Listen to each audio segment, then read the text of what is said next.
않거든요. 굉장히 즐기는 사람인데 제가 솔직히 말해서 되게 떨려요. 박수 한번 주세요. 우하신 분은 하나님의 놀라운 은혜가 임할지어다. 제가 오늘 강의를 준비하면서 뭐 강의인지 설교인지 잘 모르겠어요. 근데 준비하면서 이런 생각이 들었습니다. 우리 장로님들께, 우리 믿음의 선배님들께 무슨 새로운 지식을 제가 드릴 수 있을까라는 생각이 들었습니다.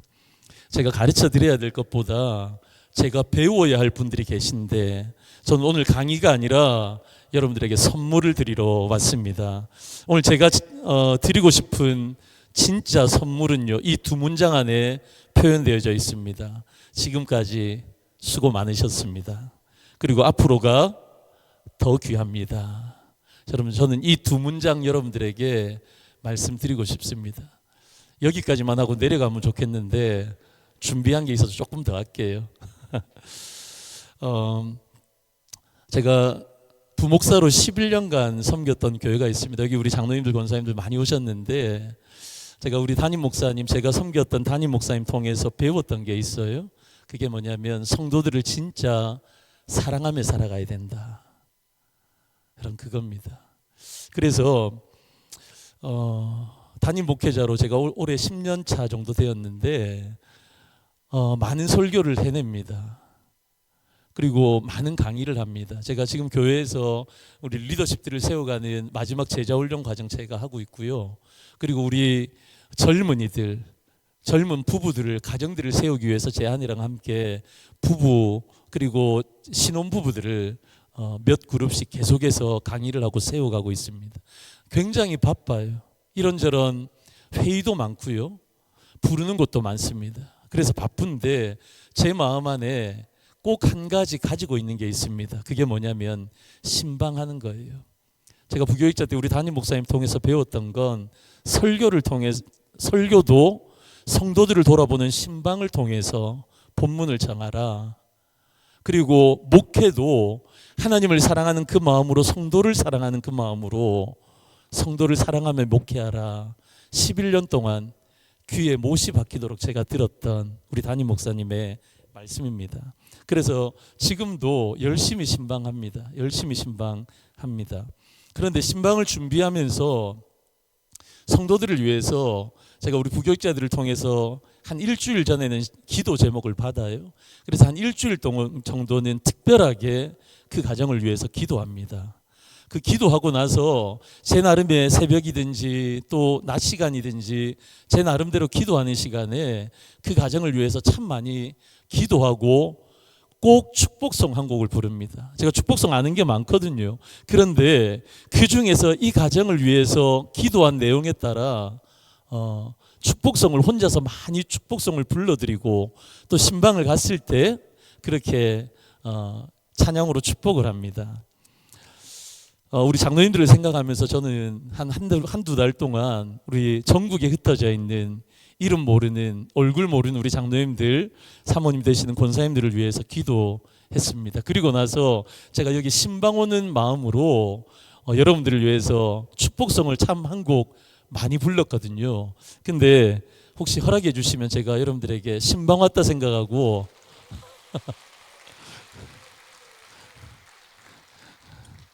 물을 한 잔 마시고 잘 불러드리고 싶어요. 반주 한번 해주실래요? 저만 부를 겁니다. 따라 부르지 마십시오. 그리고 가슴에 손을 한번 얹으시고 제 축복 받으시면 됩니다.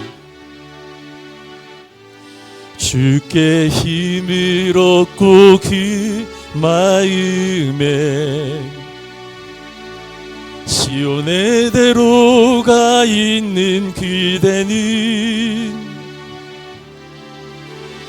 하나님의 축복의 사람이죠. 주님 그대를 너무 기뻐하시죠. 주의 집에 거하기를 사모하고 주를 항상 찬송하는 그대는 하나님의 축복의 사람이죠. 주님 그대를 너무 사랑하시죠. 그대 섬김은 아름다운 찬송, 그대 헌신은 향기로운 기도, 그대가 밟는 땅 어디에서라도 주님의 이름 높아질 거예요. 사랑합니다. 감사합니다. 오늘 제가 있잖아요. 굉장히 잘 불러집니다. 여러분들이 너무 좋아해 주시니까 굉장히 잘 불러집니다. 우리 이 말씀 후에 이 찬양으로 우리 한번 축복했으면 좋겠습니다. 오늘 사랑하는 장로님들, 권사님들이 살아오신 무게를 오늘 본문 출애굽기 15장을 이스라엘 백성들이 걸어간 세 장소를 통해 한번 함께 확인해 봤으면 좋겠습니다. 오늘 말씀, 오늘 특강을요 이렇게 한번 이런 내용으로 했으면 좋겠는데, 세 장소를 여러분들에게 설명을 드리고 그리고 나서 여러분들에게 부탁드리고 싶은 말씀 한두 가지만 드리면서 오늘 말씀을 전해드리겠습니다. 오늘 첫 번째, 이스라엘 백성들이 광야를 걸어가면서 첫 번째 만난 장소가 어디냐면 수르 광야입니다. 수르 광야. 말씀을 제가 22절 한번 읽어드릴게요. 모세가 홍해에서 이스라엘을 인도하며 그들이 나와서 수르 광야로 들어가서 거기서 사흘길을 걸었으나 물을 얻지 못하고. 아멘. 여러분, 이 수르라는 곳이 어떤 곳이냐면요, 이 히브리적인 이름의 뜻을 먼저 아는 게 좋아요. 수르라는 뜻은요 히브리어로 성벽이라는 뜻입니다. 실제로 이 지역은 애굽의 동쪽 국경을 따라서 세워진 방어 성벽이었어요. 즉 파라오의 성벽이라는 지역이었습니다. 여러분, 그러니까 어떻겠습니까? 사방이 막혀 있는 이름입니다. 사방이 막혀 있는 것 같은 그런 지형이었던 거예요. 이스라엘 백성들은 홍해라는 기적을 경험한 직후에 곧바로 막혀 있는 성벽의 땅을 걸어가야만 했습니다. 얼마나 답답했겠어요.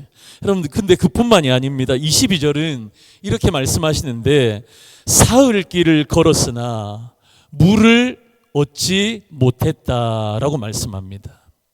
여러분, 사흘 길을, 광야예요. 그러니까 뭐예요? 사막입니다. 사막에서 사흘 동안 걸어갔는데 물을 얻지 못한 겁니다. 여러분, 이 지리적 배경을 아셔야지 이 상황의 무게를 아실 수 있습니다. 이스라엘 백성들이 출애굽에서 떠난 그 출발한 곳은 고센 땅이었어요. 이 고센에서 홍해까지 거리가 얼마냐면 약 400km 정도 되어집니다. 그 거리를 걸어왔어요. 그런데 홍해를 건넌 후에 여러분 53km 정도를 더 걸어가고 있는 겁니다. 여러분, 서울에서 부산까지, 전라도 쪽은 제일 끝이 어디죠? 뭐 해남 정도 되겠죠. 여러분, 서울에서 해남 정도까지보다 오히려 더 먼 거리예요. 그 거리를 사막에서요 짐을 메고 갑니다. 어린아이들을 데리고 갑니다. 연로하신 어린들과 함께 부축하며 걸어가는 겁니다.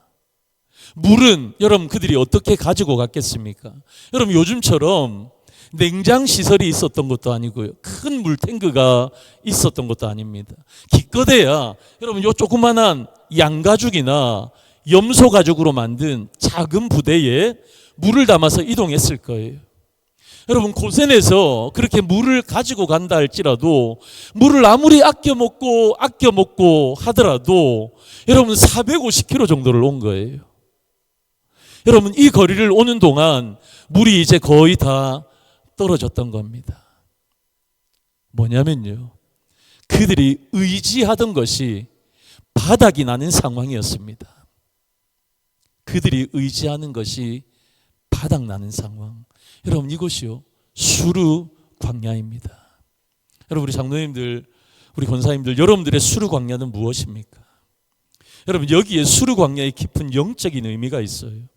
수르 광야는요, 이스라엘 백성들이 애굽에서 챙겨온 것들, 자신들이 의지하던 것들, 여러분, 이것이 완전히 바닥나는 과정이 수르 광야예요. 하나님 왜 그렇게 하셨습니까? 여러분, 하나님께서 그들에게 가는 길에 뭘 좀 이렇게 오아시스를 만나게 하셔서 마실 물도 주시고 하나님 책임지시는 그 길이잖아요. 그렇게 하면 좋을 텐데 하나님 왜 그렇게 하신 거예요? 내가 의지하는 것이 바닥이 나야 비로소 진짜 의지할 분이 누구인지 보이기 때문입니다. 내가 의지하는 것, 그거 붙잡고 살아가면요, 하나님 보이지 않아요. 힘들어도 하나님 찾지 않습니다. 내 손에 있는, 내 소유가운데 있는, 내가 의지하고 신뢰하는 것들, 그걸 바라볼 수밖에 없어요. 하나님 보이지 않습니다. 우리 장로님들, 권사님들께 솔직히 여쭤봐도 되겠습니까? 여러분, 지금까지 살아오시면서 수르 광야를 걷는 것 같은 시간이 있으셨습니까? 의지하던 것이 바닥나는 것 같은 그런 시간 여러분 경험해 보셨습니까? 여러분, 시간이 지나면서 여러분 언젠가 그렇게 내가 건강했는데 건강이 무너질 때 있으셨잖아요. 그래도 이 정도 넉넉하게 살아간다고 감사하며 살았는데 여러분, 재정이 바닥날 때 있었잖아요. 우리 자녀는요, 그냥 잘 자랄 줄 알았습니다. 그런데 우리의 자녀들이요, 어떻습니까? 중학교 지나고 사춘기 지나고 대학생 되고 청년 되고 가정을 이루고 그러면서 여러분, 자녀들이 힘들어하는 모습을 보면서 여러분들 때로는 밤을 지새우며 고민하고 하나님 앞에 기도하며 나아갔던 적 있지 않으십니까? 여러분, 장로라는 자리가 어떤 자리입니까? 교회 안에서 날마다 기쁜 일만 있는 거 아니잖아요. 행복하고 좋은 일만 있는 것 아니잖아요. 교회 안에서 너무너무 힘들어서 장로직을 내려놓고 싶을 때도 여러분 때로는 있지 않으셨습니까? 아마 이것 없으신 분 없으실 거예요. 오래 신앙생활을 하셨다라는 것은 여러분 그만큼 오래 수르 광야를 걸어오셨다라는 뜻이기도 합니다. 저에게도 수르 광야가 참 많이 있었습니다. 제가 2006년에 남아프리카 공화국으로 유학을 갔습니다. 제가 그 전에 오륜교에서 3년을 사역하고 김은호 목사님이 남아공으로 유학을 보내주셨어요. 결혼한 지 한 2년이 조금 넘었을 때였습니다. 신학교를 막 졸업하고 강도사였을 때예요. 가진 것이라고는 젊음 하나 있었을 때입니다. 가난한 강도사가 외국에 유학을 갑니다. 여러분 어땠겠어요? 재정이 넉넉했겠어요? 아니면 쪼달렸겠어요? 뭐 불을 보듯 뻔하죠. 여러분, 가지고 있던 전세 보증금으로 학비를 다 냈습니다. 그리고 주중에는 학교를 다니고 주말에는 흑인 지역에 들어가서 흑인 사역을 했어요. 쿠마라는 지역인데 선교사님이 사역하는 곳인데 저와 제 아내가 유스그룹, 그러니까 외국에서 유스를 하면 중고등학생부터 청년까지 제 아내가 둘이서 그렇게 유스그룹을 섬겼습니다. 배고프고 가난한 아이들이니까요, 먹을 걸 자꾸 줘야 돼요.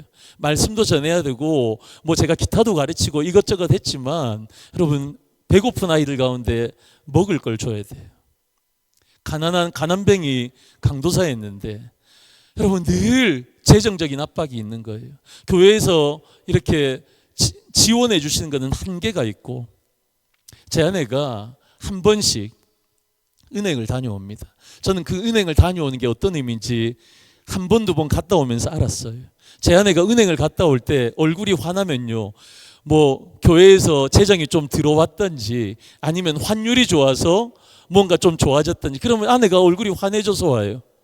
근데 아내의 얼굴이 좀 이렇게 그런 거 있잖아요. 눈치 보이고 그러면요, 저도 제 아내 눈치를 보고 어떡하지? 여러분, 그런 시간이 있었습니다. 그럼 저는 셈에 약한 사람입니다. 우리 장로님들이 교회 재정 좀 보라고 하셔도 그거 보기가 싫어요. 숫자만 나오면 머리가 아파요. 그럼에도 불구하고 여러분, 제가 그 유학 시절에 내가 의지하는 것이 은행 통장 잔고일 수 있겠구나. 그런 생각이 들어졌습니다. 제 성향이, 오늘 우리 장로님들 많이 오셨는데 제 성향이 참 관계 중심적인 사람입니다. 그래서 목회는 관계라고 생각해요. 하나님과의 관계, 우리 성도님들과의 관계가 전부라고 저는 그렇게 생각합니다. 그래서 제가 우리 부교육자들에게도 그런 얘기 자주 합니다. 일은 조금 더디더라도 관계가 깨어지면 안 돼. 그래서요, 조금 방송사고가 나도 뭐가 조금 부족한 이런 일이 있어도 늘 괜찮다 합니다. 그럴 때일수록 우리 성도님들과 더 식사 한 번 더 하고 더 우리 성도님들과 더 교제 한 번 더 했으면 좋겠다. 그런 얘기 자주 합니다. 저도 그렇게 하려고 하고요. 그래서 우리 성도님들과의 사이에서 저는 늘 덕장이 되려고 노력합니다. 그런데 제가 우리 중동교회 오기 전 제가 독일에서 4년 동안 사역을 했습니다. 그것도 독일에서 미군들 사역을 했어요. 그 중에 참 좋은 우리 성도님들이 많이 계셨는데 제 또래, 저보다 어린 성도님들이 대부분이었지만 그런데 저보다 연배가 한 10년, 20년 많으신 시니어 그룹 여자분들이 계셨어요. 이분들이 어떤 분들이냐면 한국에서도 참 파란만장한 인생을 살아오셨던 분들이 지금 한 70 전후 되신 것 같아요. 제가 있을 때 60대 정도 되셨으니까. 이분들이 한국에서도 굉장히 파란만장한 인생을 사시다가 동두천이나 이런 곳에서 미국 남성을 만나게 됩니다. 그래서 그 미국 남성과 함께 결혼을 하고 미국으로 가게 돼요. 본인의 삶이 참 어려운 파란만장한 인생을 살다가 외국 남자랑 살아가는데 이게 만만치 않은 거예요. 이제 말도 좀 괜찮고 문화도 익숙해진다 할지라도 남편과 아주 깊은 얘기들을 못 하시는 거예요. 참 불쌍한 인생을 사는 우리 집사님들, 권사님들이 계셨어요. 근데 이분들의 삶이 평범하지 않다 보니까 여러분, 이분들과의 관계를 맺는 게 너무너무 힘든 거예요. 제가 전도사 때부터 제 별명이 덕장이었습니다. 죄송합니다. 제 자랑을 한 것 같아서. 관계에 굉장히 노력을 했습니다. 그런데요, 이 어려운 분들을 만나면서 내가 노력한다고 되는 것이 아니구나. 내 힘과 노력으로 안 되는 게 있구나. 여러분, 제 안에는요, 그것이 수르광야였습니다. 내가 노력하면 되겠지? 아니요. 여러분, 제가 할 수 있는 것을 다 하나님 앞에 내려놓아야지만 그때 하나님이 보이더라고요. 내가 노력해서 이분들과의 관계가 되었다면 여러분, 제가 많이 기도 안 했을 거예요. 그런데 아무리 노력해도, 아무리 다가가도 더 멀리만 가는 그 우리 성도님들을 바라보면서 이게 수르광야구나. 내 것이 바닥이 나야 하나님이 보이는 것처럼 하나님 도와주십시오. 이분들 가운데 더 다가갈 수 있도록 진짜 말씀을 나누고 진짜 코이노니아, 그 생명의 교제를 할 수 있도록 도와주십시오. 여러분, 그게 나오더라고요. 여러분, 사람마다 의지하는 것이 다 달라요. 건강인 분도 있고요, 그것이 자녀인 분도 있고요, 직장인 분도 있고요, 남편이나 아내인 분도 여러분 사람들의 인정일 수도 있습니다. 그런데 수르광야는요, 우리 가운데 반드시 필요한 것은 그 의지하는 것이 바닥이 나야만 하거든요. 그래야지, 바닥이 나야지만 비로소 진짜 내가 의지해야 할 분이 누구신가 보이기 시작하는 겁니다. 여러분, 내 것이요 다 떨어지고 나면, 내가 할 수 있는 나의 어떠함들이 다 떨어지고 나면 그때서야 비로소 우리 하나님이 보이기 시작하는 겁니다. 그때서야 비로소 하나님의 필요함을 느끼게 되는 겁니다. 여러분, 그 광야의 시간이 저도 저를 만들어갔고 여러분들도 그렇게 하나님이 만들어 가신 줄로 믿습니다. 여러분, 수고의 세월은 결코 헛되지 않아요. 여러분, 수르광야, 여러분 너무 아프잖아요. 너무 힘들잖아요. 근데 그 시간이 결코 헛되지 않습니다. 우리 장로님들 스스로의 삶을 한번 돌아봐 보십시오. 새벽 기도를 위해 아직 어두운 길을 걸어오신 그 수고가 있습니다. 성도 한 사람을 위해 무릎 꿇고 기도하신 우리 장로님들, 권사님들의 수고가 있습니다. 여러분, 교회가 건축되어질 때에 여러분들이 얼마나 헌신하셨습니까? 앞장서서 헌신하셨습니까? 그 수고가 있습니다. 여러분, 저도 담임 목사이지만 얼마나 부족한지 몰라요. 여러분, 담임 목사, 그렇게 부족한 담임 목사 교역자들을 위해서 든든한 기도하며 든든한 울타리가 되어주신 여러분들의 수고가 있습니다. 다음 세대를 위해 아낌없이 베푸신 그 수고가 있습니다. 여러분들의 가정 안에서도요, 가장으로 믿음의 어머니로 온 가족을 하나님 앞에 세우기 위한 여러분들의 수고가 있었습니다. 여러분, 근데 그 수고는요, 수르 광야와 같이 내 힘으로 되어지지 않아 하나님 앞에 엎드렸던 그 시간들, 하나님 그것은 하나님 앞에서 잊혀지지 않는 시간입니다. 여러분, 히브리서 6장 10절은 이렇게 말씀하십니다. 하나님은 불의하지 아니하사 너희 행위와 그의 이름을 위하여 나타낸 사랑으로 이미 성도를 섬긴 것과 이제도 섬기는 것을 잊어버리지 아니하시느니라. 할렐루야. 하나님은요, 잊어버리지 않으신다라는 겁니다. 하나님 잊어버리지 않으십니다.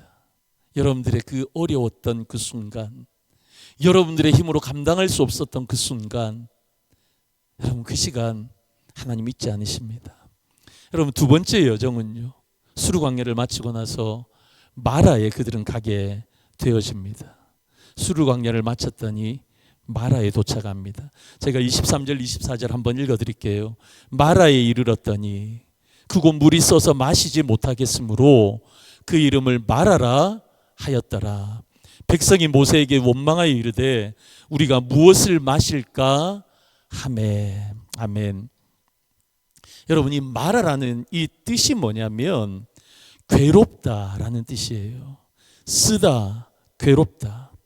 여러분, 이 단어가 성경에서 처음 나오는 곳이 어디냐면 룻기 1장 20절입니다. 여러분, 엘리멜렉의 가문이요, 흉년이 들어서 가지 말아야 할 모압 땅으로 갑니다. 베들레헴을 떠나서 그 모압 땅에서요, 남편 잃고 두 아들 잃고 나오미가 며느리 룻과 함께 베들레헴으로 돌아옵니다. 돌아왔더니 그 고향에 있는 많은 사람들이 나오미를 맞이하는 거예요. 환대하는 겁니다. 이가 나오미가 아니냐. 그러자 나오미가 뭐라고 말하냐면 룻기 1장 20절에 이렇게 말씀하세요. 나를 나오미라고 부르지 말고 마라라 부르소서. 이는 전능자가 나를 심하게 괴롭게 하셨음이니라. 그렇게 말씀합니다. 남편 잃었어요. 두 아들 잃었어요. 빈손으로 돌아온 나오미의 고백. 여러분, 그게 마라입니다. 마라는요, 어떤 곳이냐면 수르 광야를 이제 좀 건넜더니 인생에서 가장 쓰라리고 고통스러운 자리의 이름이 마라예요. 이스라엘 백성들이 마라에서 만난 현실은 정확한 이름 그대로였습니다. 사흘 동안 물도 없이 사막을 또 걸어왔는데 이제 드디어 물을 발견한 거예요. 그런데 그 물을 마시고 싶은데 마셨더니 써서 마실 수 없는 거예요. 배탈이 나는 겁니다. 여러분, 없어서 못 마시는 것도 힘든데 있어도 못 마시는 그 심정은 어떻겠어요? 그림의 떡입니다. 여러분, 우리 장로님들 신앙생활을 오래 하다 보면 이런 마라의 경험이 있으실 겁니다. 열심히 기도했는데 응답이 없는 것 같은 자리, 충성스럽게 섬겼는데 사람들에게 자꾸만 오해만 자꾸 받는 그 자리. 내가 이 장로님은, 이 목사님은, 우리 이 성도님은 나를 배신하지 않겠지. 그렇게 우리가 살아온 함께한 세월이 있는데 그런데도 배신을 당하는 그 자리, 힘들게 세운 것이 무너지는 것을 본 그 자리, 가장 사랑하는 가족이 아프거나 떠난 그 자리. 여러분, 그곳이요 마라입니다. 그런데요, 우리 하나님께서 그냥 거기로 인도하신 게 아니에요. 마라에 인도하시는 이유가 있습니다. 오늘 읽었던 25절 마지막 말씀을 한번 주목해 보십시오. 거기서 여호와께서 그들을 위하여 법도와 율례를 정하시고 그들을 시험하실세. 하나님께서요, 수르 광야를 마친 이스라엘 백성들을 시험하기 위해서 그들을 마라로 인도하신 겁니다. 여러분, 여기에 시험하신다라는 이 시험이라는 단어는 히브리어 단어가요, 나사라는 단어를 써요. 나사. 이 단어가 성경에서 처음 사용된 곳이 창세기 22장 1절입니다. 그 일 후에 하나님이 아브라함을 시험하시려고, 그 일을 위해 하나님께서 아브라함을 나사하시려고. 여러분, 하나님께서 100세 된 아브라함에게 아들을 주십니다. 내 사랑하는 독자 이삭이라고 표현하시거든요. 그러니까 이건 너 생명보다 귀한 너 아들인 걸 내가 너무 잘 알고 있어. 하나님이 아브라함을 잘 아셨던 거예요. 얼마나 그 아들 낳고 기뻤는지. 제가 결혼한 지 4년 만에 우리 큰딸 아이를 낳았거든요. 그래서 제가 이름을 조이라고 했습니다. 너무너무 기뻐서. 여러분, 그거하고 비교가 되겠어요? 100세에 얻은 아들인데요. 근데 그 하나님께서 아브라함을 시험하시려고, 나사하시려고 어떻게 하십니까? 너 사랑하는 너 독자 그 아들을 나에게 번제로 바치라. 여러분, 번제가 뭔지 아시죠? 여러분, 각을 다 뜨는 겁니다. 뼈 마디들을 다 자르는 거예요. 그래서 태워서 하나님 앞에 올려드리는 겁니다. 100세에 얻은 아들을요, 하나님 앞에 그렇게 번제로 바치라. 여러분, 어떻겠습니까? 여러분, 아브라함의 일생에서 가장 고통스럽고 이해할 수 없는 그 순간이 아들을 바치라는 하나님의 나사, 하나님의 시험이었어요. 여러분, 우리의 생각에는 이해가 되어지지 않습니다. 그런데 여러분, 이 마라의 시험도 같은 건요, 이 나사는 하나님이 시험하시니까, 테스트하시니까 이거에 어떻게 반응하는지, 이게 합격이야 불합격이야, 하나님 그것 때문에 나사하시는 게 아니에요. 하나님은요, 관계를 확인하고 싶은 겁니다. 너는 이 상황에서도 나를 신뢰하느냐? 너는 보이지 않아도 나를 믿느냐? 너는 이해되어지지 않아도 내가 말하면 너는 순종함으로 나를 따라올 그 마음의 자세가 되어 있느냐? 우리 하나님이 나사하시는, 시험하시는 이유는요, 하나님이 당신의 백성과의 관계의 깊이를 확인하고 싶으셨던 겁니다.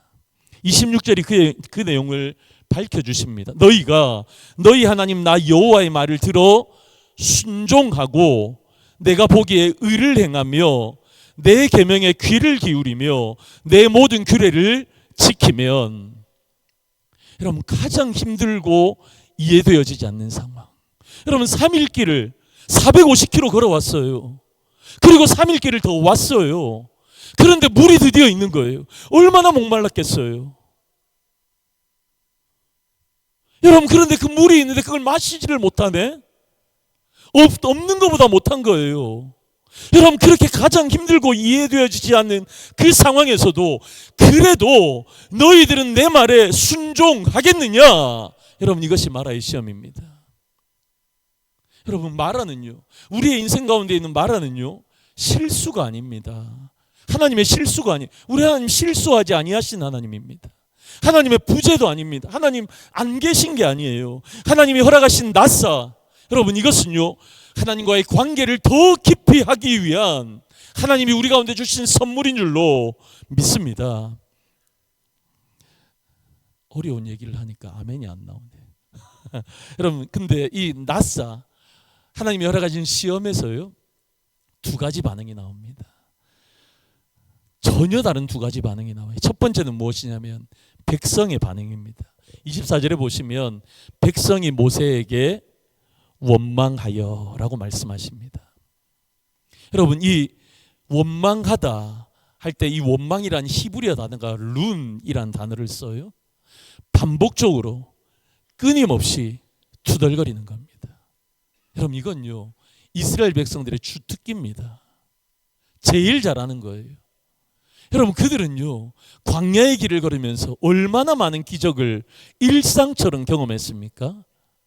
여러분, 쉐키나의 영광의 구름이요, 그들 머리 위에 있습니다.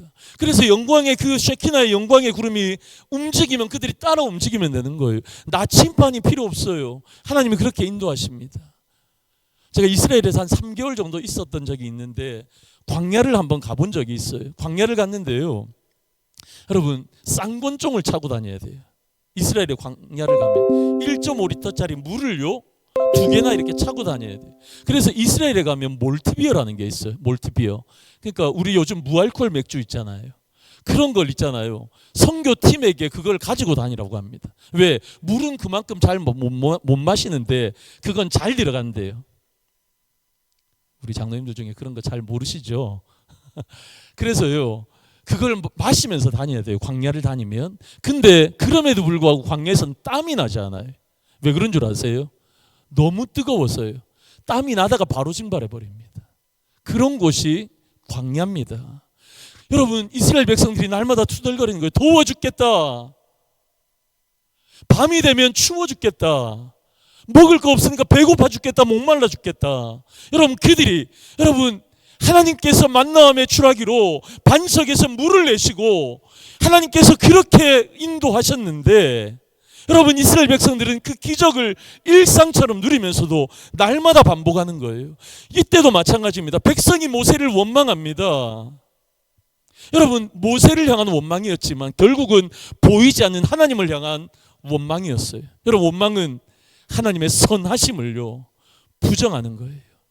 이스라엘 백성들의 이 마라 앞에서 반응은 원망이었습니다. 그런데 두 번째, 모세의 반응은 어떻습니까?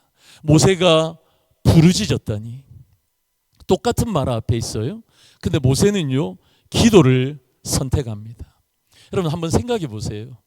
모세라고 다른 나라 사람입니까? 백성들이 목마른 것처럼 모세도 똑같이 목말라요. 백성들이 힘든 것처럼 모세도 똑같이 힘들어요. 근데 여러분 모세는 더 힘들 것 같아요. 왜? 그들을 인도하는 지도자잖아요.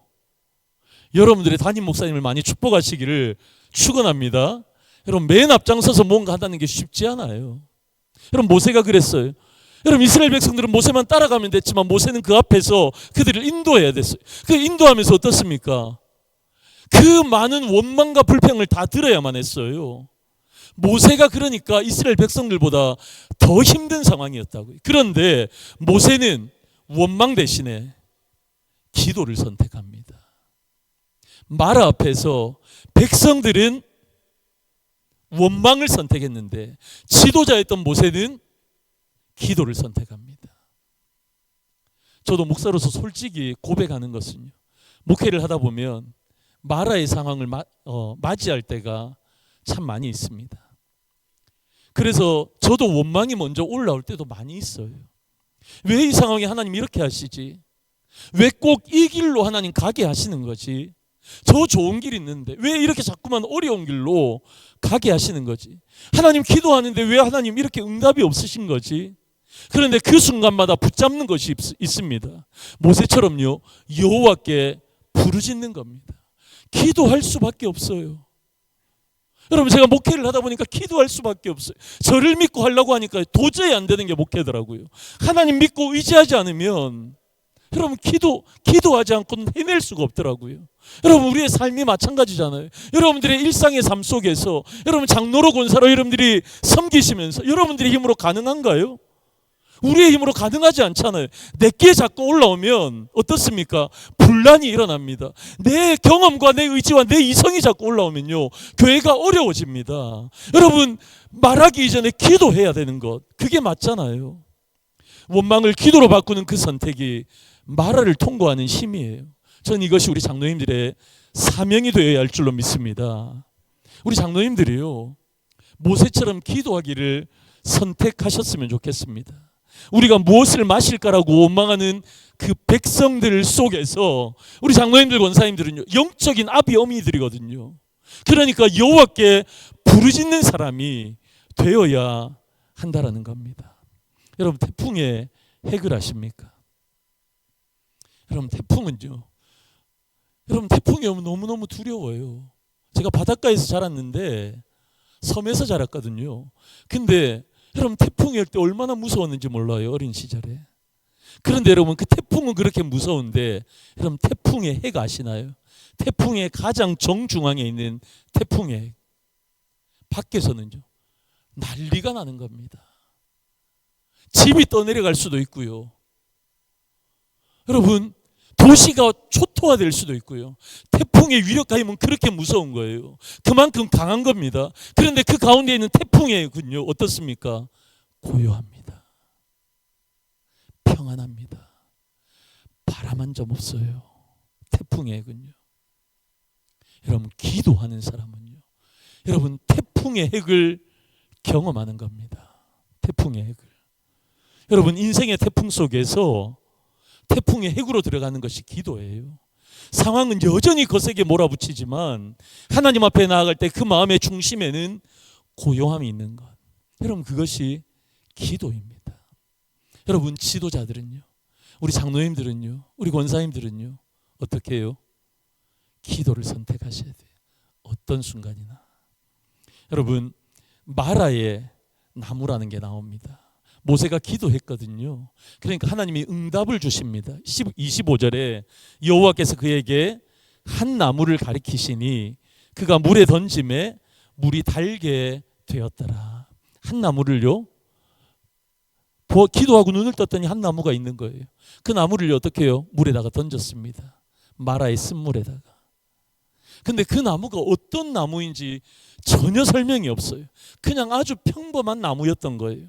보잘것없는 그 나무 하나가요, 쓴물을 단물로 바꾼 겁니다.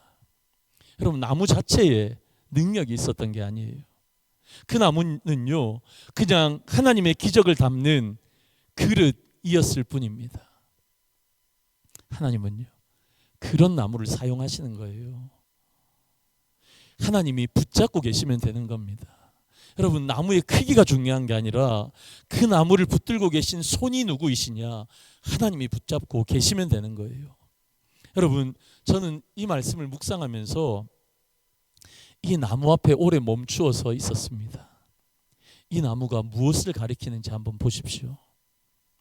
여러분, 인류의 역사에서 나무 하나가요, 쓴물을 단물로 바꾼 사건이 있었습니다. 고통을요, 기쁨으로 바꾼 사건이 있었습니다. 죽음을요, 생명으로 바꾼 사건이 있었습니다. 그게 뭡니까? 갈보리 언덕의 십자가입니다. 여러분, 이 마라의 애치는요, 그 나무는 훗날 오실 예수 그리스도의 십자가를 예표하고 있는 거예요. 우리의 인생을 쓰게 만든 죄와 저주와 사망이요, 그 십자가의 나무로 인해서 어떻게 됩니까? 달게 변해지는 겁니다. 여러분, 이 마라의 기적은 자연현상이 아니라 오래전부터 하나님이 준비하신 복음의 그림자라는 겁니다. 여러분, 요한계시록 22장 2절에 보시면 생명수 강 양쪽에 생명나무가 있어요. 생명나무가 있어서 그 잎사귀들이 만국을 치료하기 위한 것이다 라고 말씀하십니다. 여러분, 마라의 애치, 갈보리의 십자가, 그리고 계시록의 생명나무, 이 나무들은 하나로 이제 연결되어집니다. 인류의 마라를 달게 하시려는 하나님의 구원 계획의 흐름이 되는 것입니다. 여러분, 여기에서 오늘 본문이 뭐라고 말씀하십니까? 이것을 통해 여호와 라파 하나님을 말씀하십니다. 여러분, 26절 마지막 부분을 보시면 나는 너희를 치료하는 여호와임이라. 여러분, 여호와 라파가 무슨 뜻입니까? 치료하다, 회복시키다, 온전케 하다라는 거예요. 저는 개혁주의 신학을 한 사람이에요. 개혁주의 신학, 하나님의 절대적인 주권을 믿는 사람입니다. 그런 신학을 하고 그런 목회를 합니다. 어떤 분들은요, 우리 합신의 개혁주의 안에서는 더 이상 치유는 없다라고 말하는 그런 신학 하시는 분들도 많아요. 그런데요, 저도 그렇게 개혁주의 신학을 한 사람인데 우리 교회도 환우분들이 너무 많거든요. 아픈 분들이 너무 많아요. 요즘 왜 이렇게 아픈 분들이 많아요? 여러분, 그래서 개혁신학을 한 전대도 하나님 앞에 이런 기도가 나옵니다. 하나님, 저도 신유의 은사를 좀 주십시오. 남의 목사라고 아멘도 안 하시죠. 하나님, 저도 제가 손을 얹고 기도하면 암덩어리도 좀 떠나가고, 하나님, 아픈 부위가 좀 낫게 되어지고, 앉은 뺑이도 일어나고요, 죽은 자도 살아나고요. 이건 좀 너무 심했나? 하여간 하나님, 그런 신유의 은사를 좀 주십시오. 얼마나 답답하면 개혁신학을 한 목사가 이런 기도를 하겠습니까? 여러분, 우리 하나님은요, 어떤 분이십니까? 치료하신 하나님입니다. 저는 제가 안수에서, 여러분, 그렇게 우리 성도님들이 낫지 않아도 우리 교회는요 한 100명의 중보기도 팀이 계세요. 누가 아프다 그럼 바로 올라옵니다. 그럼 한 100분 정도 되신 우리 성도님들이요, 중보기도 팀이 열심히 기도합니다. 수술하는 내내 여러분 그 시간 동안 우리가 기도합니다. 여러분 기도하였더니 우리 성도님들이 그렇게 교회를 다시 오시면 저에게 와서 말씀하십니다. 목사님, 기도가 느껴졌습니다. 남의 교회라고 좋아하지도 않으시죠? 여러분 교회도 그런 은혜가 있을 줄 믿습니다. 여러분 기도하면요, 치료하시는 하나님 우리가 경험하는 거거든요. 여러분 그런데 이 치료하시는 여호와 라파의 하나님은요, 잘 아셔야 돼요. 잘 될 때 하나님께서 여호와 라파 치료의 하나님을 계시하신 게 아닙니다. 이 이름은 수르 광야의 길을 사흘 길을 걷고요, 마라의 쓴물 앞에 있는 바로 그 순간에 하나님이 당신을 계시하셨습니다. 이스라엘 백성들이 가장 고통스러운 그 자리에서 하나님은 당신을 치료자라, 내가 너희를 치료할 것이다 소개하셨습니다. 제가 이 말씀을 왜 드리냐면요, 우리 장로님들 치유가 필요하지 않으십니까? 우리 권사님들 치유가 필요하지 않으십니까? 신앙생활을 오래 했다면요, 여러분 우리가 행복하고 즐겁게 주 예수와 동행하니 그 어디나 하늘나라 찬송하며 우리가 이 길을 걸어가지만, 여러분 그러나 우리가 수르광야 만나잖아요. 마라를 만나잖아요. 여러분 그게 사람일 수도 있고 사건이고 여러분 그럴 수 있잖아요. 그래서 여러분 마음 한 곳에 쓴뿌리를 여러분 가지고 계실 수 있잖아요. 그런데 여러분 여호와 라파 하나님이 치료하실 줄로 믿습니다. 여러분들의 연약한 몸도요, 하나님의 영광과 그의 의를 위해서 하나님 앞에 여러분들의 젊음을 전생을 드렸는데 몸이 약해지신 분들, 여러분 여호와 라파 하나님이 여러분들 가운데 찾아오실 줄로 믿습니다. 여러분 요즘 얼마나 공황장애, 여러분 얼마나 많은 우울증이 있습니까? 그럼에도 불구하고 하나님이 여러분들 가운데 찾아오셔서 여호와 라파로 치료하실 줄로 믿습니다. 여러분 교회 안에 상처 있을 수 있잖아요. 여러분 목사님하고 장로님하고 사이 좋으셔야 됩니다. 진짜 사이 좋으셔야 돼요. 사단은요 그 틈을 파고 들어오는 거예요. 여러분 제가 우리 장로님들하고 만약에 사이가 안 좋다 생각해 보세요. 제가 제일 첫 번째 기도의 제목이 뭐냐면, 우리 장로님들 권사님들 잘 들어주세요. 저는요 설교 잘하게 해주십시오. 우리 교회가 뭐 몇천 명 몇만 명 되게 해주십시오. 저는 그런 기도는 하지도 않습니다. 하나님, 제가 하나님 앞에 먼저 예배자이고 싶습니다. 우리 성도님들 아시겠지만 제가 저 자리에 앉았어요. 얼마나 많이 우는지 몰라요. 설교하면서도 얼마나 많이 우는지 몰라요. 유튜브에 제 영상이 뜨면 우리 아이들은 우리 아빠 또 우네 그러거든요. 눈물이 마르지 않습니다. 저는요 그렇습니다. 제가 하나님 앞에 첫 번째 예배자이고 싶습니다. 그런데요 우리의 관계가 깨어지면요, 여러분 우리 서로 하나님 앞에 예배자로 나아갈 수 없는 거예요. 제가 제일 두려운 게 그거예요. 하나님 앞에 제 눈물이 마를까 봐, 성도들을 사랑하는 제 마음이 마를까 봐. 여러분 그런데 여러분 가운데 혹시 그런 분들이 계시다면, 여호와 라파의 하나님, 가장 어려운 수르 광야와 마라 속에서 하나님은 여러분들을 치료하시는 줄로 믿습니다. 여러분 그래서 마라의 자리는요 여호와 라파 하나님을 만나는 자리예요. 그래서 감사할 수 있는 자리, 하나님을 더 깊이 있게 만날 수 있으니까. 여러분 드디어 마지막 세 번째입니다. 엘림에 이제 그들이 도착합니다. 27절입니다. 그들이 엘림에 이르니 거기 물샘 12과 종려나무 70그루가 있는지라 거기서 그들이 그물 곁에 장막을 치니라. 여러분 지금까지는요 수르 광야와 마라는요 좀 과거형으로 제가 여러분들에게 드리고 싶었던 말씀인데, 이제 엘림 지금부터 잘 들으시면 됩니다. 여러분 지금은 현재형과 미래형으로 여러분들을 좀 축복하고 싶습니다. 여러분 엘림이 어떤 곳입니까? 히브리어로 엘림은 종려나무들, 힘센 나무들이라는 그런 뜻입니다. 여러분 여기 아주 중요한 영적인 진리가 있어요. 마라에서 엘림까지의 거리가 얼마나 되겠어요? 마라에서 엘림, 여러분 그러니까 고센에서 홍해까지 400km, 수르 광야 지나면서 여러분 지나오면서 한 53km. 근데 여러분 여기까지 너무너무 힘들었거든요. 인생의 쓴맛 다 봤거든요.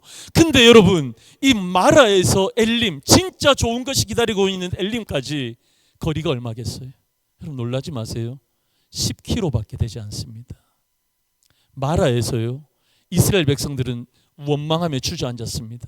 여기가 끝인 것처럼 그들은요, 거기에 넘어져 자빠져 있었어요. 하나님 원망하고 있었어요.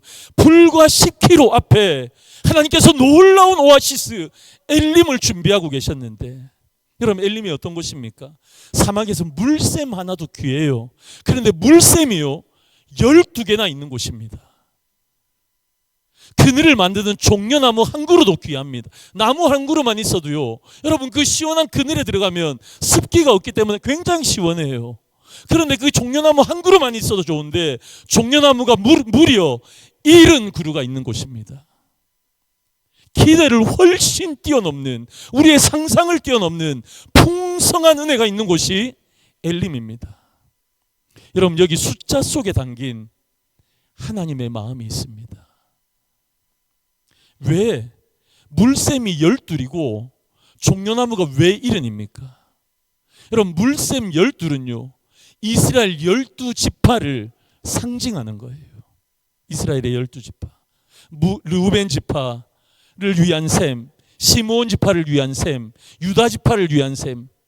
여러분 이렇게 12지파를 위해서 셈이 12개가 있는 거예요.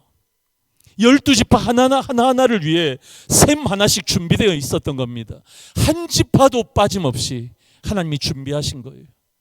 종려나무 70그루는요, 출애굽기 24장 1절을 보면 이스라엘의 장로의 수를 말씀하십니다. 70명. 이스라엘 공동체를 이끄는 70명의 지도자들, 장로님들입니다. 여러분 그 장로님 한 사람 한 사람을 위해 종려나무 한 그루씩 하나님이 준비하셨던 겁니다. 여러분 이건 많은 신학자들이 영적으로 이것을 이렇게 풀어냅니다. 여러분 이것이 얼마나 놀랍습니까? 12지파 중에 한 지파도 빠지지 않았습니다. 70명의 장로 중에 빠진 장로님이 한 분도 없었습니다. 하나님은요 한 사람 한 사람을 한 사람도 잊지 않으셨다는 겁니다. 하나님은 한 지파도 소홀히 여기지 않으셨다라는 거예요. 여러분 오늘 여기 앉아 계신 우리 장로님들, 권사님들 한 분 한 분을 위해서 하나님이 사막과 같은 광야 같은 그곳에 종려나무 한 그루씩을 준비해 놓으신 겁니다. 12셈의 하나님이 여러분 각자를 위한 셈을 준비해 놓으셨다고 말씀하시는 거예요. 하나님은 여러분들을요 뭉뚱그려서 말씀하지 않습니다. 여러분들의 교회가 100명이면 여러분 그 100명 중에 한 사람으로, 무리 중에 한 사람으로 생각하지 않으세요. 여러분 한 사람 한 사람을 개별적으로 구체적으로 세밀하게 보고 계시는 거예요. 여러분 이게 우리 가운데 은혜가 되는 거예요. 엘림의 은혜. 여러분 제 목회 철학을 한마디로 요약하면, 우리 장로님들, 우리 중동교회 장로님들 제 목회 철학 한 단어가 뭐죠? 일일입니다. 누가복음 4장 40절에 이런 말씀이 나와요. 해질 무렵에 사람들이 온갖 병자들을 데리고 나오매 예수께서 일일이 그 위에 손을 얹으사 고치시니. 일일이 손을 얹으사 고치시니. 여러분 저는 4대째 믿는 가정에서 자라났습니다. 저희 어르신들은 평양에서부터 신앙생활을 했고요. 저희 외할머니는 평양신학교를 나오셨습니다. 할아버지가 고위 간부셔서 6.25 때 잡히면 바로 처형이 되기 때문에 저희 할아버지가 인천도 거치지 않고 충청도도 거치지 않고 바로 부산 영도라는 곳으로 그렇게 피난을 가셨습니다. 그래서 제 고향이 거기입니다. 성경을 암송하지 않으면요 저희 어머니 밥을 주지 않으셨어요. 성경 암송 안 한다고 밥 못 먹는 그 심정 여러분 아십니까? 그렇게 컸습니다. 저희 어머니가 장군이세요. 저희 어머니가 장군이셔서 저 부산에 계신 우리 장로님들 저희 어머니 절대 만나지 마세요. 이런 얘기 하시면 큰일 납니다. 저희 어머니 쫓아오십니다. 장군 같으셔서요. 저희 어머니가 한 대 때리시면요 바로 날아가는 겁니다. 저는 저희 어머니가 저희 친어머니가 아닌 줄 알았습니다. 하도 때리시길래, 밥도 안 주시길래, 성경 암송 안 하면. 제가 그런 가문에서 가풍으로 자라났습니다. 철저하게 신앙의 교육을 받으며 자랐습니다. 그런데요 제가 고등학교 2학년 때 그것이 쌓이고 쌓이면서 하나님을 인격적으로 만나게 됩니다. 그리고 목회자로 서원을 했어요. 제가 부산에서 자랐는데 제가 서울말을 써서 전혀 모르셨죠. 우리 새 가족들이 오면 잘 모르시더라고요. 목사님 서울 분이신 것 같은데. 근데 부산에서 자라면요, 신학을 한다면 총신, 장신 뭐 우리 합신은 물론 우리 학부가 없으니까 생각도 못해요. 그냥 다 고신대를 가는 거예요. 그래서 제가 고신대를 갔어요. 근데 대학교 1학년이 되고 군대를 다니고 2학년, 3학년이 됐는데 제가 이런 정신 제대로 안 차리면 진짜 목사가 될 것 같은 거예요.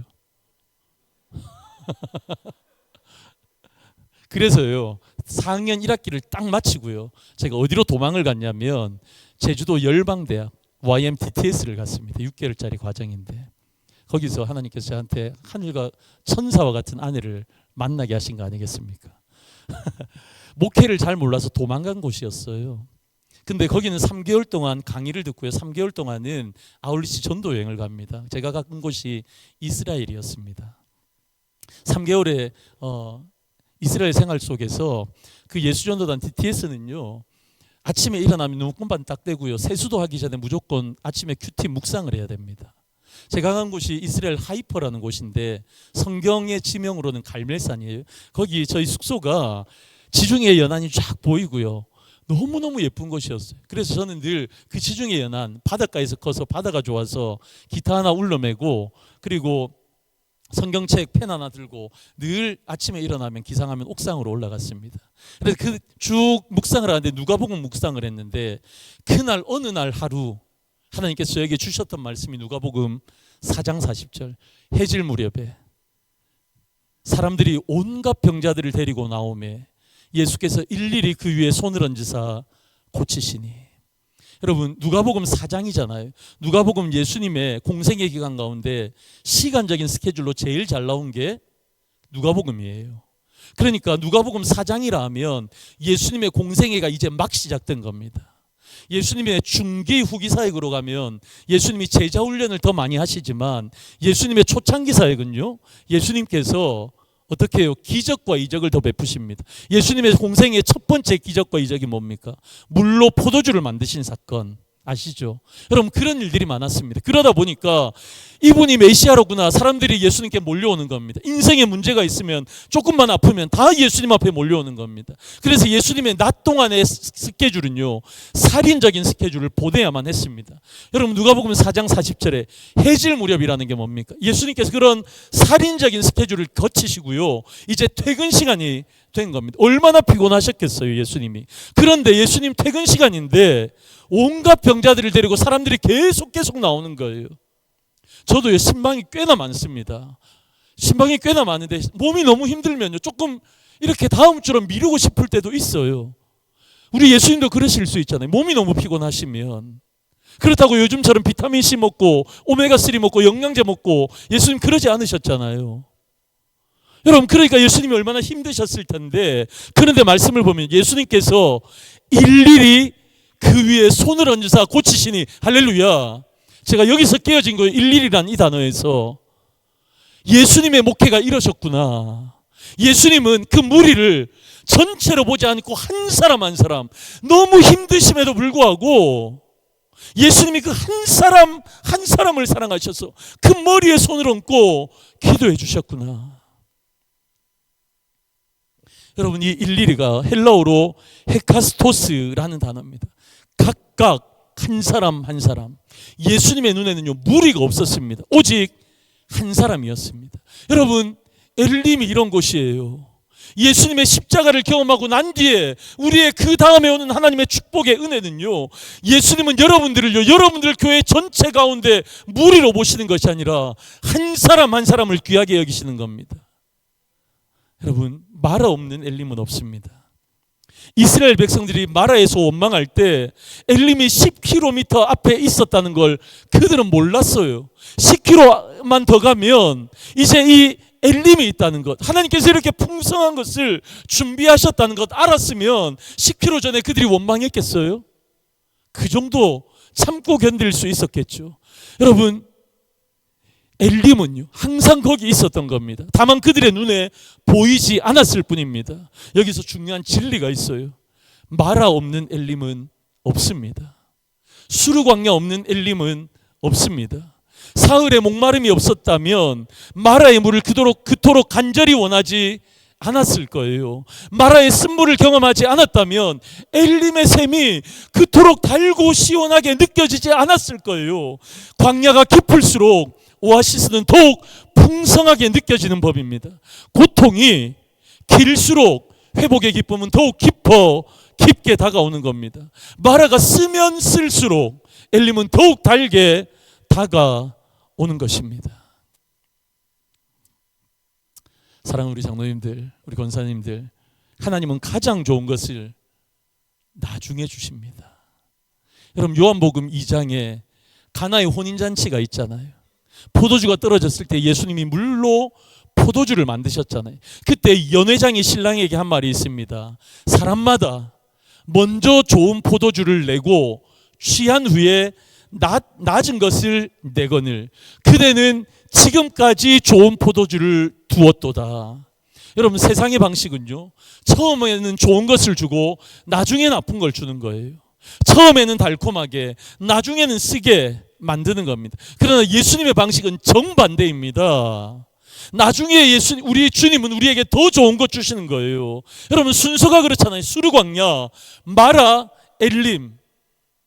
하나님의 순서는요, 처음에는 우리를 어렵게 하실 수 있습니다. 그러나 가면 갈수록 하나님 우리의 인생을 풍성하게 하십니다.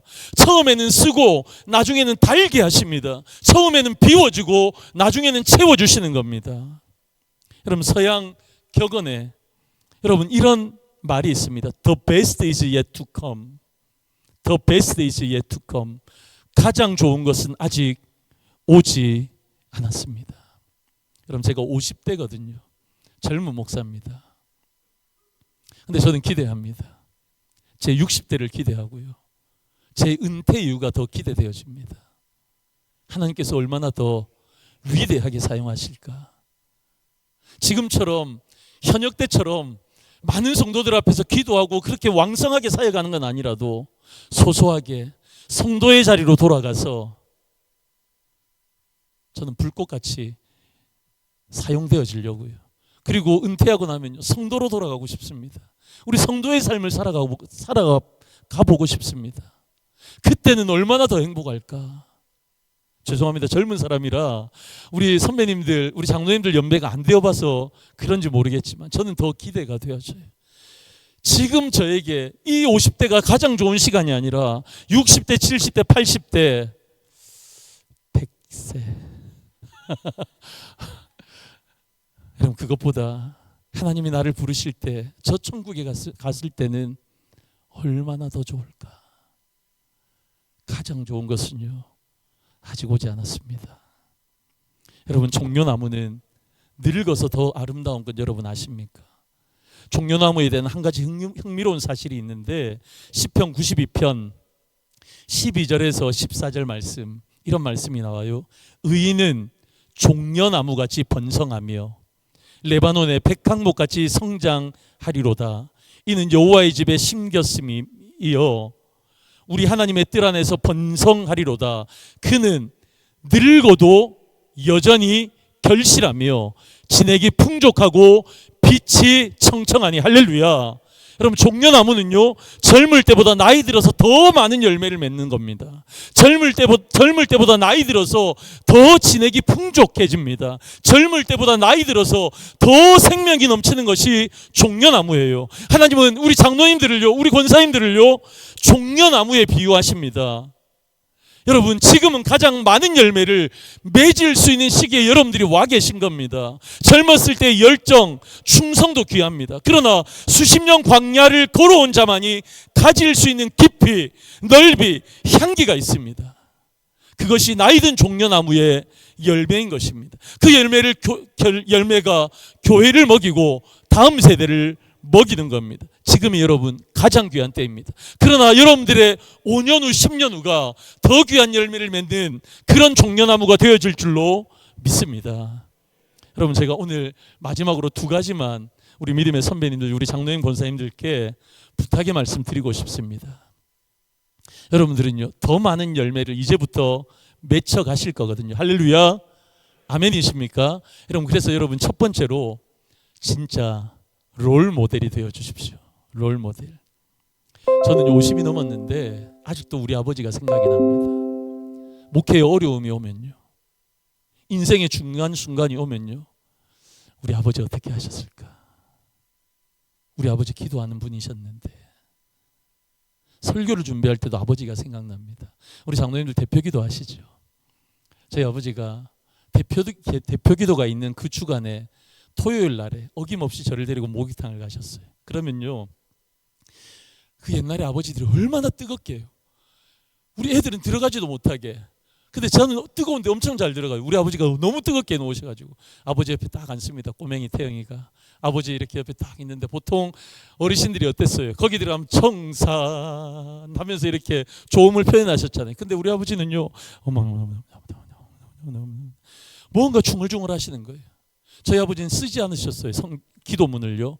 한 주 동안 기도문을 계속 머릿속으로 다듬고 하다가 토요일 저녁에 저하고 그 목욕탕을 가시면 목욕탕 안에 들어가셔서 하나님 앞에 그 기도문을 완성하시더라고요.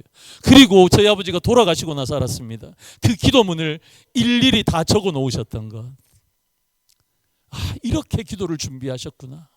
목사가 되었어도요, 특별히 제가 담임 목회자가 되고 많은 성도님들이 그 말씀으로 먹고 사신다라고 제가 확신하기 때문에 그 설교를 준비할 때 아버지가 생각이 납니다. 아버지가 롤 모델이 되시니까 장로로 기도도로 그렇게 준비하셨는데, 목사가 어떻게 말씀을 대충 준비할 수 있겠나, 그런 마음이 들어집니다. 여러분, 우리 한국교회가 심각하게 부족한 것이 하나 있다고 저는 생각합니다. 여러분, 신앙의 선배, 삶의 멘토, 믿음의 롤 모델이 우리 가운데 있어야 돼요. 우리의 자녀 세대 가운데 있어야 됩니다. 젊은 세대들은 어떻게 나이가 들어가는지, 나이가 들어가면서 어떻게 더 풍성한 종려나무로 열매로 하나님 앞에 영광을 올려드리는지, 여러분, 우리의 다음 세대 가운데는요, 롤 모델이 필요한 겁니다. 어떻게 고난을 이겨나가는지, 어떻게 세월이 흘러도 믿음을 지켜나가는지, 어떻게 늙어가면서도 종려나무처럼 결실하는지를 보여줄 믿음의 선배들, 롤 모델이 필요한 겁니다. 사랑하는 우리 장로님들이 바로 그 사람들이 되어야 할 줄로 믿습니다. 여러분들의 삶 자체가 다음 세대에게 주는 가장 귀한 설교가 되어 주십시오. 말씀보다 더 강력한 메시지는 여러분들의 삶입니다. 하나님의 말씀을 듣고 그 말씀을 어떻게 내 삶에 주석해 내어지는가, 어떻게 그 말씀을 이루어가는가, 여러분들의 삶이 중요합니다. 여러분, 두 번째는요, 함께 걸어가십시오. 여러분, 함께 걸어가십시오. 여러분, 이 자리는 장로님들의 자리만은 아니시죠. 우리 권사님들, 집사님들 함께 오셨잖아요. 여러분, 수르 광야를 걸어갈 때 혼자가 아니었습니다. 마라의 쓴물 앞에서도 혼자가 아니었습니다. 곁에 있어준 배우자가 있었고요, 함께 기도해준 동반자가 있었습니다. 말이 없어도 옆에 있어준 사람이 있었습니다. 여러분, 전도서 4장 9절에서 10절은요, 두 사람이 한 사람보다 나음은 그들이 수고함으로 좋은 상을 얻을 것임이라. 혹시 그들이 넘어지면 하나가 그 동물을 붙들어 일으키려니와 홀로 있어 넘어지고 붙들어 일으킬 자가 없는 자에게는 화가 있으리라. 할렐루야. 여러분, 첫 번째로는 여러분, 부부 안에서 하나 되어서 함께 걸어가십시오. 부부 안에서 함께. 우리 장로님들, 권사님들과 늘 의논하시면 좋겠습니다. 늘 의논하시면서 함께 기도하시면서 가시면 좋겠습니다. 저희 부부는 어려운 일이 오면 반드시 하는 게 있습니다. 그게 기도입니다. 기도를 하는데 저희 부부만의 기도가 있어요. 탑쌓기 기도를 해요. 제가 먼저 한마디 하면 그 기도를 받아서 제 아내가 또 한마디 기도하고 계속 탑을 쌓아 올라갑니다. 그러면요, 서로의 마음이 읽어집니다. 그 마음을 읽으면서 제 마음도 나눕니다. 그래서 우리의 마음을 함께 하나님 앞에 올려드립니다. 여러분, 저도 목회 27년 8년 하면서 왜 어려움과, 여러분, 제 힘으로 감당할 수 없는 그런 일들이 왜 없었겠습니까? 그때마다 그렇게 이겨나갔습니다. 부부가 함께 하십시오. 사랑하는 우리 장로님들, 한 가지 또 부탁드립니다. 여러분들의 담임 목사님들을 긍휼히 여겨주십시오. 제가 저를 봐서 압니다. 얼마나 부족한 사람인지. 하나님의 배짱이 대단하시다. 저는 저를 보면서 생각합니다. 여러분, 그렇게 때로는 부족한 모습이 보이는 담임 목사님, 여러분, 우리 장로님들 그분들과 함께 걸어가 주십시오. 그 손을 한번 잡아봐 주십시오. 함께 이 길을 가져서 우리 목사님을 향해서, 옆에 있는 우리 다른 장로님을 향해서, 사랑하는 내 아내를 향해서 고마워 한마디 하시면, 여러분, 그게요, 우리가 함께 걸어가는 좋은 롤모델이 되어질 줄로 믿습니다. 사랑하는 우리 장로님들, 권사님들, 사랑하고 축복합니다. 여러분, the best is yet to come. 가장 좋은 것은 아직 오지 않았습니다. 여러분, 정말 하나님 앞에 쓰임 받으시는, 나이와 상관없이요, 갈렙과 같은 그 순수한 열정으로 하나님 앞에 쓰임 받으셔서 더 풍성한 은혜 받으시고 더 풍성한 엘림을 누리시고, 그래서 롤모델로 함께 걸어가는 아름다운 모델링이 되어주시기를 주님의 이름으로 간절히 축원합니다. 축원합니다. 축원합니다. 아멘. 여러분, 그래서 우리 반주 한번 해주실래요? 우리 하나님께 영광의 박수 한번 올려드릴까요? 감사합니다. 제가 여러분께 처음으로 불러드렸던 그 찬양, 여러분, 처음엔 제가 여러분들에게 불러드렸는데 지금은요, 여러분 혹시 손을 잡으실 수 있으면, 옆에 장로님들 혹시 아내분 계시면 손을 한번 잡아주실래요? 손을 한번 잡아주셔서 여러분 이렇게 한번 축복합시다. 제가 가사 한번 읽어드릴까요? 주께 힘을 얻고 그 마음에 시온에 들어가 있는 그대는 하나님의 축복의 사람이죠. 축복의 사람이죠. 주님 그대를 너무 기뻐하시죠. 주의 집에 거하기를 사모하고 주를 찬송하는 그대는 하나님의 축복의 사람이죠. 주님 그대를 너무 사랑하시죠. 여러분, 후렴이 중요합니다. 축복하실 때 그대 섬김은 아름다운 찬송이 될 겁니다. 그대 헌신은 향기로운 기도가 될 겁니다. 그대가 밟는 땅 어디에서라도 우리 주님의 이름이 높이 높이 높아질 겁니다. 여러분, 지금까지도 우리 선배님들 그렇게 살아오셔서 감사합니다. 앞으로도 우리 그렇게 함께 살아가자. 우리 서로 한번 축복하겠습니다.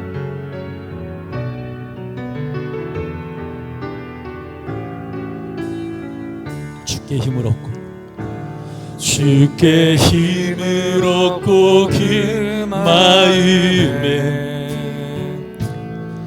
시온에 들어가 있는 그대는 하나님의 축복의 사람이죠. 주님 그대를 너무 기뻐하시죠. 아멘. 주의 집에 거하기를 사모하고 주를 항상 찬송하는 그대는 하나님의 축복의 사람이죠. 주님 그대를 너무 사랑하시죠. 우리 믿음으로 고백합니다. 그대 섬김은 아름다운 찬송, 그대 섬김은 아름다운 찬송, 그대 헌신은 향기로운 기도, 그대 헌신은 향기로운 기도. 그대가 밟는 땅 어디에서라도 주님의 이름 높아. 우리 다시 한번 서로 고백합니다. 그대 섬김은 아름다운 찬송, 그대 섬김은 아름다운 찬송. 아멘. 그대 헌신은 향기로운 기도, 그대 헌신은 향기로운 기도. 그대가 밟는 땅 그 어디에서라도, 그대가 밟는 땅 주님의 이름만 높아질 것입니다. 주님의 이름 높아질 거예요. 이 시간 우리 같이 한번 기도하겠습니다. 하나님, 내 인생에 수르 광야도 있었습니다. 마라도 있었습니다. 그러나 하나님, 우리 가운데 반드시 엘림을 허락하여 주시는 줄로 믿습니다. 아버지 하나님, 은혜를 베풀어 주셔서 원망이 아니라 기도로 살아갈 수 있도록, 마라 앞에서 원망한 백성이 아니라 여호와께 부르짖은 모세처럼 살아갈 수 있도록, 마라 앞에서 주저하지 않도록, 엘림이 10km 앞에 있음을 믿고 믿음의 유산을 남겨주는 삶으로 복음을 전하는 이 종려나무 이런 그루의 한 그루가 되어질 수 있도록 주님 은혜를 베풀어 주옵소서. 이 시간 우리 주님 한번 간절하게 부르고 우리 뜨거운 가슴으로 기도하며 나아갑니다. 주여, 하나님 그렇습니다. 원망이 아니라 기도로 살아가겠습니다. 하나님 술광야, 하나님 마라 속에서 원망이 아니라 기도로 살아갈 수 있도록 주님 은혜를 베풀어 주옵소서. 마라 앞에서 원망한 백성이 아니라 여호와께 부르짖는 모세처럼 살아갈 수 있도록 은혜를 베풀어 주옵소서. 마라 앞에 주저하지 아니하도록 엘림이 바로 10km 앞에 있음을 믿고 믿음의 유산을 남기며 다음 세대에게 삶으로 복음을 전하는 종려나무 이른 그루의 한 그루가 되어질 수 있도록 주님 은혜를 베풀어 주시옵소서. 하나님, 우리 다음 세대 가운데 아름다운 롤 모델이 되어지기를 원합니다. 어떻게 고난을 이겨내는지, 어떻게 세월이 흘러도 믿음을 지키는지, 어떻게 늙어가면서도 종려나무처럼 결실하며 살아가는지, 하나님 그런 장로로 권사로 그런 믿음의 선배로 살아갈 수 있도록 은혜를 베풀어 주옵소서. 하나님, 부부가 함께 계속해서 걸어나가게 하시고 우리 장로님들 목사님의 좋은 믿음의 동력자로 하나님 함께 나아갈 수 있도록 은혜를 베풀어 주시옵소서.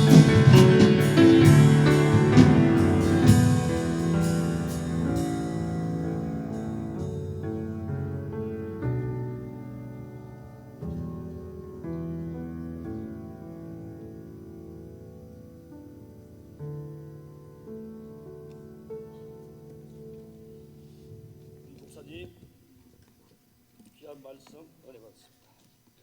여호와라파 싫어하시는 하나님, 원망을 기도로 바꿀 때에 하나님의 축복이 임하실 줄 믿습니다.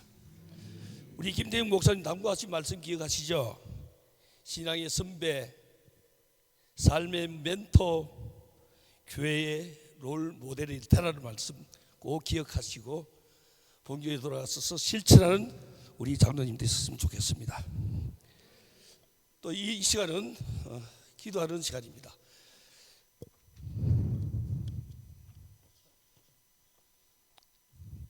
정호욱 장로님 기도분과 이은 나오셔서 기도하시고 마지막으로 목사님 축도로 예배를 마치도록 하겠습니다.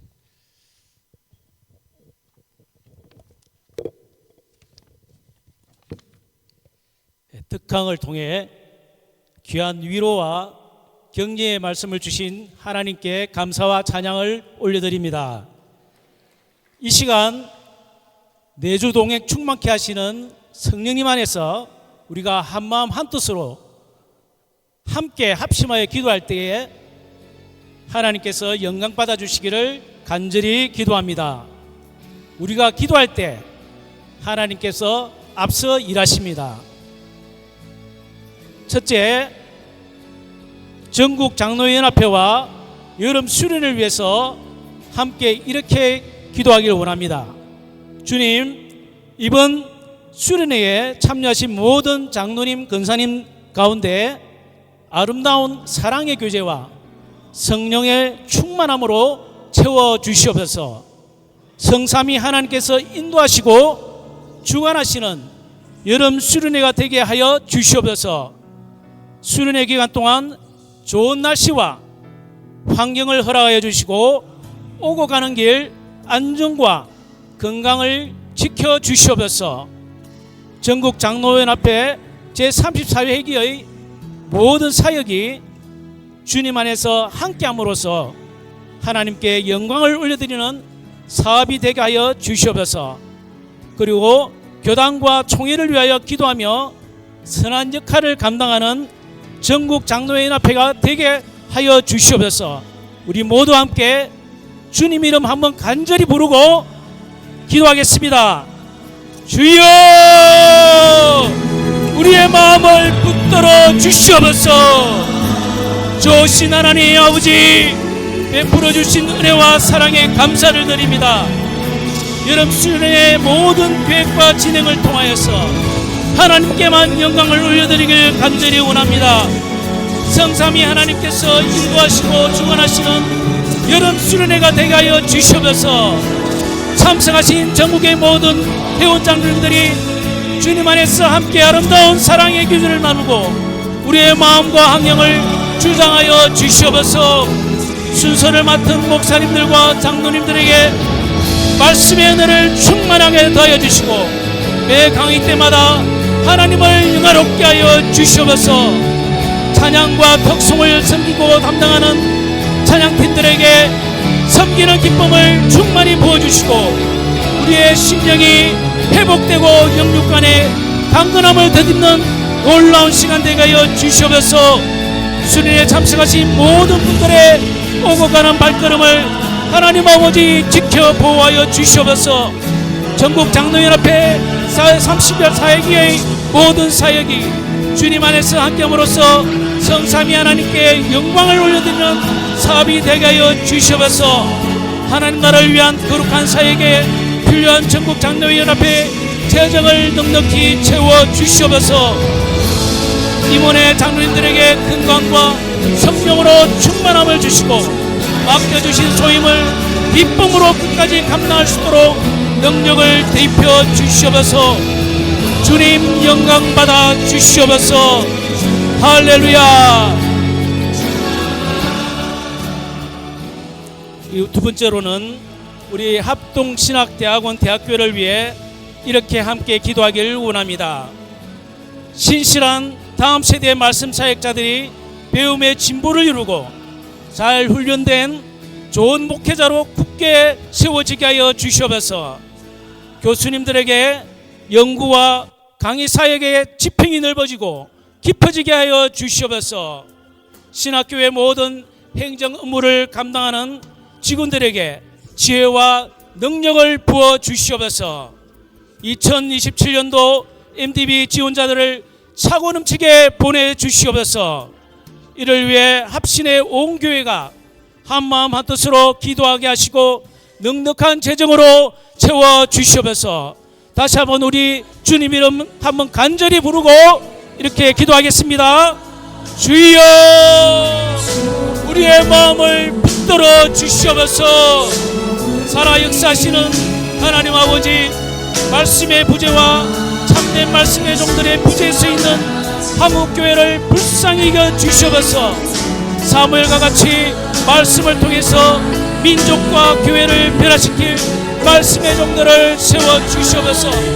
칠흑같이 어두운 이 시대 속에서 주님의 부르심에 순종으로 응답하는 다음 세대의 사역자들을 축복하여 주시옵소서. 신대원 학생들이 배움의 진보를 이루고 잘 훈련된 좋은 목회자로 굳게 세워 주시기를 간절히 원합니다. 하나님께서 교회를 포기하시지 않는 것처럼 맡겨주신 영혼과 한국교회를 포기하지 않고 살려내기 위해 순종하고 결단하는 믿음을 가진 주님의 귀한 사역자들이 되게 하여 주시옵소서. 학생들 중에 있는 환우들을 치료하여 주시고 모든 필요를 강구할 때 응답하여 주시옵소서. 교수님들에게 연구와 강의 사역의 집행이 더욱 깊고 넓어지게 하여 주시옵소서. 학기 동안 신학생들을 눈물과 기도로 섬기고 지도한 교수님들에게 새 힘을 주시고 방학 동안 체력과 성령 충만함으로 채워주셔서 다음 학기를 잘 준비할 수 있도록 도와주시옵소서. 모든 행정부를 감당하는 친구들에게 지혜와 은혜를 부어주시고 기쁨으로 순종들게 하여 주시옵소서. 2027년도 MDB의 우수한 목회자 후보생들을 충만히 넘치게 보내어 주시옵소서. 신입생 전액 장학금과 재학생 절반 장학금 제도를 운영하는데 필요한 재원을 차고 넘치게 채워 주시옵소서. 걸어가신 하나님 아버지, 합신 신대원을 축복하여 주시고 한국교회를 이끌어갈 거룩한 영적인 리더들을 세워주시기를 간절히 기도합니다. 주님 영광 받아 주시옵소서. 할렐루야. 아멘. 우리 셋째로는 합신교단과 총회를 위해 이렇게 기도하기를 원합니다. 합신교단이 성경적 개혁주의 신학으로 한국교회를 살리고 하나님께 영광 돌리게 하여 주시옵소서. 바른 신학, 바른 교회, 바른 생활의 이념을 지켜내는 합신교단과 교회들이 다 되게 하여 주시옵소서. 총회사나 모든 교회가 기쁨으로 서로 협력하고 연합하는 공동체가 되게 하시고 총회적 사역을 위해 기도를 쉬지 않고 넘치게 하여 주시옵소서. 총회 각 상비부와 위원회 사역들이 끊김없이 원활히 운영될 수 있도록 필요한 재정을 충만히 허락하여 주시옵소서. 9월에 있을 합신총회가 하나님의 뜻 안에서 원활히 진행되게 하시고 총회가 교단의 사역과 공동체를 위해서 지혜롭게 운영되도록 인도하여 주시옵소서. 다시 한번 우리 주님의 이름은 한번 간절히 부르짖고 기도하겠습니다. 주여, 우리의 마음을 붙들어 주시옵소서. 하나님 아버지, 한국 장로의 신학적 전통과 순수한 복음을 지키기 위해서 합신교단을 세워주셔서 감사합니다. 우리 합신교단이 사람의 생각이나 세상의 풍조를 따르지 하여 주시옵소서. 이 시대 가운데 예수 그리스도의 사랑으로 하나 되고 어려운 이들을 성령으로 성숙하게 하시며 이 시대와 사회 가운데 선한 영향력을 행사하게 하여 주시옵소서. 오직 성령만을 최고의 근위로 인정하며 개혁주의 신앙의 유산을 굳건히 지키는 바른 신앙의 터 위에 든든히 서게 하여 주시옵소서. 전국에 흩어진 모든 지교회들이 주님의 몸된 교회로서 거룩성을 회복하는 바른 교회가 되게 하여 주시옵소서. 모든 목회자와 성도들의 삶이 입술의 고백뿐만 아니라 일상생활 속에서 정직과 사랑, 섬김과 나눔을 실천하는 바른 생활을 통해 주님의 영광을 드러나게 하여 주시옵소서. 이 시대의 합신교단을 영적 파수꾼으로 세울사오니 총회장을 비롯한 모든 임원들과 교단의 지도자들에게 지혜와 성령 충만함을 허락하여 주시옵소서. 9월에 있을 합신총회가 하나님의 뜻 안에서 원활히 진행되게 하시고 총회가 교단의 사역과 공동체를 위해 지혜롭게 운영되도록 인도하여 주시옵소서. 진리 안에서 하나가 되며 주님께서 기뻐하시는 아름다운 연합과 화합을 이루는 총회가 되게 하여 주시옵소서. 총회를 통해 주님의 뜻을 분별하며 논의와 결정을 통해서 서로 존중하는 마음으로 소통할 수 있게 하여 주시옵소서. 거룩하신 하나님 아버지, 이 모든 과정을 통해서 하나님의 사랑과 은총을 드러내는 거룩한 총회가 되게 하여 주시기를 간절히 기도합니다. 주님 홀로 영광받아 주시옵소서. 할렐루야. 아멘. 우리 끝으로 한국교회와 대한민국을 위해 이렇게 기도하길 원합니다. 한국교회가 세상의 어둠을 밝히는 등대의 역할을 감당하고 이 민족의 희망이 되게 하여 주시옵소서. 한국교회 지도자들이 깨어진 마음으로 철저하게 회개하며 초심과 야성을 회복하여 마지막 때에 참목자의 사명을 잘 감당할 수 있도록 해 도와주시옵소서.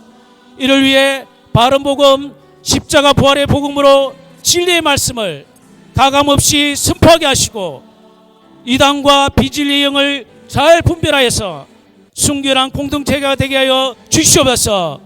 한반도의 전쟁의 위협이 사라지게 하시고 복음과 자유민주주의로 통일되어서 선교 강국이 되게 하여 주시옵소서. 경제적으로 어려움을 겪고 있는 이들이 낙심하지 않고 다시 회복되는 역사가 있게 하여 주시옵소서. 대통령과 위정자들에게 하나님을 경외하는 마음을 주시고 하나님 앞에서 바른 길로 국정을 잘 운영할 수 있도록 지혜를 허락하여 주시옵소서.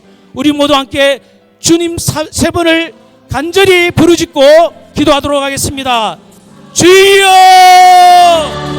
주여, 주여, 우리의 마음을 붙들어 주시옵소서. 하나님 아버지, 한국교회가 세상의 어둠을 밝히는 등대 역할을 감당하며 이 민족의 희망이 되게 하여 주시옵소서. 한국교회 지도자들이 초심과 야심을 회복하여 마지막 때의 참 목자의 사명을 감당하며 깨어진 마음으로 철저히 회개하며 자비로우신 하나님께 바로 서도록 도와주시옵소서. 한국교회가 진리의 말씀으로 무장하고 이단 사이비와 비진리의 힘을 옳게 분별하여 순결한 공동체가 되게 하여 주시옵소서. 바른 복음 십자가 부활의 복음으로 진리의 말씀을 가감없이 선포하며 하나님 아버지, 하나님 영광이 온전히, 하나님의 이름이 온전히 높임받게 하여 주시옵소서. 한국교회가 하나님의 마음으로 소외된 이웃을 돌아보며 사회적 책임을 적극적으로 감당하게 도와주시옵소서. 한반도의 전쟁의 위협이 사라지게 하여 주시고 복음과 자유민주주의로 통일되고 선교 강국이 되게 하여 주시기를 간절히 기도합니다. 이 모든 것을 통해 성삼위 하나님의 이름이 높임을 받고 하나님의 공의가 강물같이 흐르게 하시고 하나님만을 영화롭게 하는 이 나라 이 민족이 되게 하여 주시기를 간절히 기도합니다. 신실하신 하나님 아버지 감사합니다. 우리의 부르짖음과 간구에 귀 기울여 주시고 가장 선하게 응답하시는 하나님께 감사와 찬양을 올려드립니다. 부족한 점은 다만 존귀하신 예수님의 이름으로 기도드립니다. 아멘. 우리 김태형 목사님의 축도하심으로 기도회를 마치겠습니다. 기도하겠습니다. 하나님 감사합니다. 전국 각지에 흩어져 있는 우리 장로님들, 권사님들 모아주시고 이 시간 우리가 주의 말씀 앞에 결단하며 나아갈 수 있도록 은혜를 주셔서 감사합니다.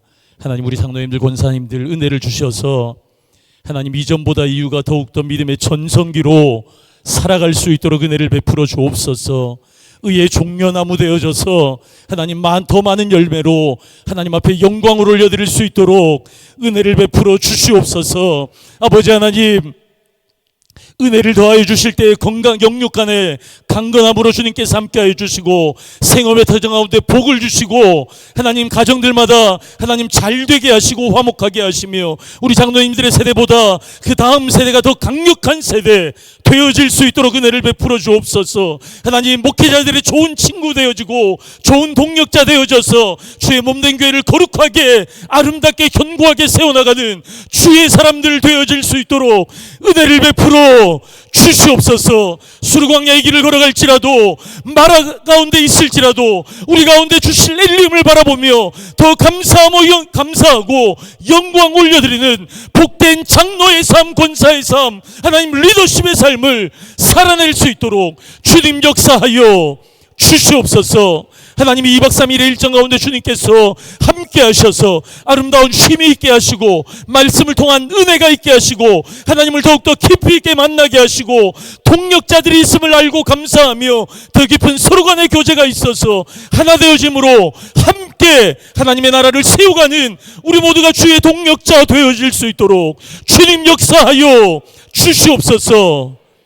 이제는 우리 주 예수 그리스도의 은혜와 하나님 아버지의 다함 없으신 그 사랑하심과 성령 하나님의 함께 하시며 위로하시며 교통하시는 그 은혜가 더 청청하게 더 푸르게 하나님 앞에 그렇게 종려나무로 귀한 열매로 하나님 앞에 영광 올려드리기로 다짐하며 소원하는 머리 숙인 사랑하는 우리 모든 장로님들, 권사님들 머리 위에 우리 합신의 모든 교회와 이 대한민국 땅 위에 지금부터 영원토록 함께 계시기를 주님의 이름으로 간절히 축원하옵나이다.